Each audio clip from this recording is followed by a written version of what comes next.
Paging.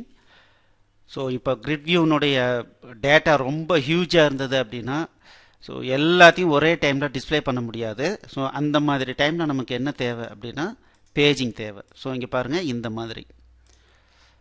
So இது work ஆகிறதுக்கு நம்ம என்ன பண்ணியிருக்கோம் அப்படின்னா பாருங்கள். ஸோ 1வது பேஜில் என்ன இருக்குது அப்படிங்கிற மாதிரி. ஓகே, ஸோ இதுக்கு நம்ம என்ன பண்ணியிருக்கோன்னா ரொம்ப simple. First allow paging, allow charting மாதிரி அலோவ் பேஜிங்கை ட்ரூ பண்ணுறோம். ஒரு பேஜில் எத்தனை ரெக்கார்டு வேணும் அப்படிங்கிறத ஸ்பெசிஃபை பண்ணுறோம். அதுக்கப்புறம் பேஜ் இண்டெக்ஸ் சேஞ்சிங் ஈவெண்ட்டில் ஸோ எகெயின் பார்த்தீங்க அப்படின்னா இந்த பேஜ் இண்டெக்ஸ் சேஞ்சிங் ஈவெண்ட் வந்து என்ன பண்ணுன்னா கரண்ட்லி யூசர் எந்த லிங்கை கிளிக் பண்ணியிருக்காரு, எந்த லிங்க் பட்டனை கிளிக் பண்ணியிருக்காரு. ஏன்னு கேட்டிங்கன்னா ஒரு 20 பேஜ் டிஸ்பிளே ஆகுதுன்னு வச்சுங்களேன். 20 பேஜில் எதை வேணாலும் கிளிக் பண்ணுறான் இல்லையா.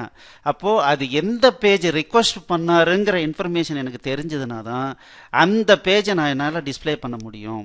ஸோ அதை கொண்டு வரது யாருன்னா இந்த page index changing event. So இந்த பேஜ் இண்டெக்ஸ் சேஞ்சிங் ஈவெண்ட்டில் கரண்ட் நியூ பேஜ் இண்டெக்ஸ் நமக்கு கிடைக்கும். அதை நம்ம அசைன் பண்ணிவிட்டு மறுபடியும் லோட் பண்ணோம் அப்படின்னம்னா நமக்கு கிடைச்சிடும்.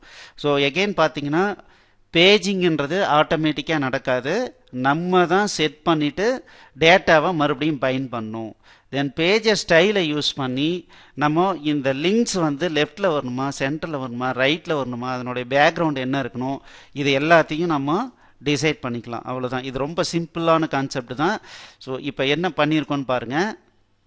ஸோ இது பேஜரு. ஸோ பேஜரில் அலோவ் பேஜிங் ட்ரூ கொடுத்துருக்கேன்.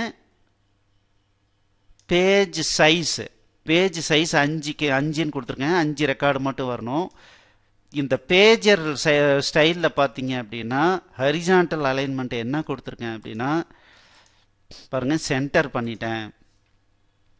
அதுக்கப்புறம் அவ்வளோதான். இங்கே நம்ம பண்ண வேண்டியது அவ்வளோதான். ஸோ ஈவெண்ட்டில் பார்த்தீங்கன்னா பேஜ் இண்டெக்ஸ் சேஞ்சிங் ஈவெண்ட்டில் வரும். இங்கே ஒன்றுமே இல்லை. இந்த பேஜ் ஈயில் என்ன இருக்கும் அப்படின்னா எந்த அந்த லிங்க்கை வந்து அவர் கிளிக் பண்ணார் அப்படிங்கிறது ஈயில் இருக்கும்.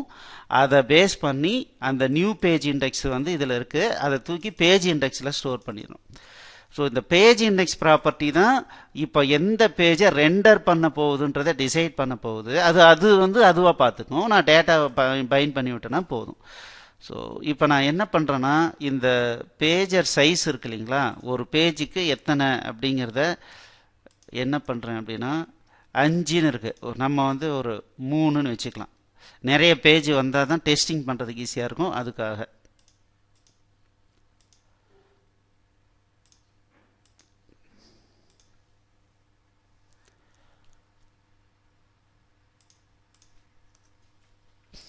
பாருங்கள் இந்த மாதிரி இருக்குது. நான் இதை வந்து கிளிக் பண்ணுறேன்.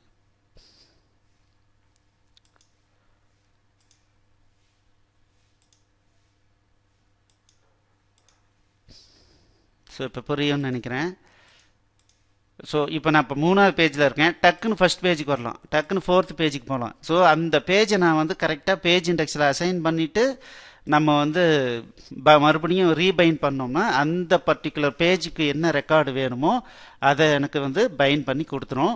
ஸோ இதுதான் பேஜிங் கான்செப்ட். இதை ஒரு முறை பண்ணி பாருங்கள். தேங்க்யூ.